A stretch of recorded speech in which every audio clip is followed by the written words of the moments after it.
नमस्कार दोस्तों, आज की वीडियो में आपका स्वागत है। हम बात करेंगे भगवद गीता के 18वें अध्याय के 55वें श्लोक की। इस श्लोक में गीता के गूढ़ ज्ञान और शिक्षाओं का सुंदर वर्णन किया गया है। अगर आपको हमारा कंटेंट पसंद आए तो कृपया लाइक करें और हमारे चैनल को सब्सक्राइब करें। चलिए हम इस श्लोक की गहराई में उतरते हैं। बुद्धियुक्तिष्यति तत्वं तत्वदर्शिभिरुक्तिष्यमानं। जो व्यक्ति बुद्धि से तत्व को समझता है वह तत्वदर्शियों द्वारा समझाई गई बातों का पालन करता है। भगवद गीता का यह श्लोक हमें यह सिखाता है कि जो लोग तत्व को समझने का प्रयास करते हैं वे अपने जीवन में ज्ञान और विवेक से आगे बढ़ते हैं। ऐसे लोग जो तत्वदर्शियों से प्रोत्साहित होते हैं वे अपने विचारों और कार्यों में संतुलन रखते हैं। यह श्लोक हमें यह भी बताता है कि ज्ञान का प्रयोग करके हम अपने जीवन में सकारात्मक बदलाव ला सकते हैं। एक समय की बात है, एक छोटे से गांव में रामू और श्यामू नामक दो मित्र रहते थे।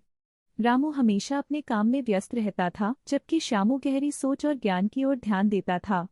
एक दिन गांव में एक बड़ा संकट आ गया। जल संकट के कारण सभी परेशान थे। रामू ने सोचा, मैं तो मेहनत कर रहा हूँ, लेकिन यह समस्या कैसे सुलझेगी। श्यामू ने कहा, रामू, हमें एक साथ मिलकर इस समस्या का समाधान खोजना चाहिए। रामू ने आशंका जताई, पर हमें क्या करना चाहिए? श्यामू ने कहा, गांव के बुजुर्गों से पूछते हैं, उनके पास ज्ञान है, वे हमें सही दिशा दिखा सकते हैं। दोनों ने गांव के तत्वदर्शियों के पास जाने का निर्णय लिया। वहां पहुंचकर उन्होंने बुजुर्गों से जल संरक्षण के उपायों के बारे में सीखा। उन्होंने बताया कि कैसे वर्षा के पानी को संचित किया जा सकता है।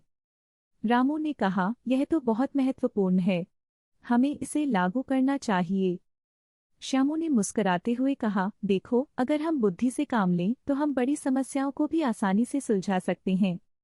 गांव के लोगों ने मिलकर जल संरक्षण की योजनाएं बनाई और जल्द ही गांव में पानी की समस्या का समाधान हुआ। सभी ने रामू और श्यामू की प्रशंसा की।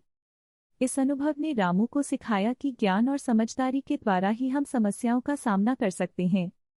तो दोस्तों, इस कहानी से हमें यह सीखने को मिलता है कि बुद्धि और ज्ञान का महत्व कितना बड़ा है। अगर आपको यह कहानी पसंद आई तो कृपया लाइक करें और हमारे चैनल को सब्सक्राइब करें।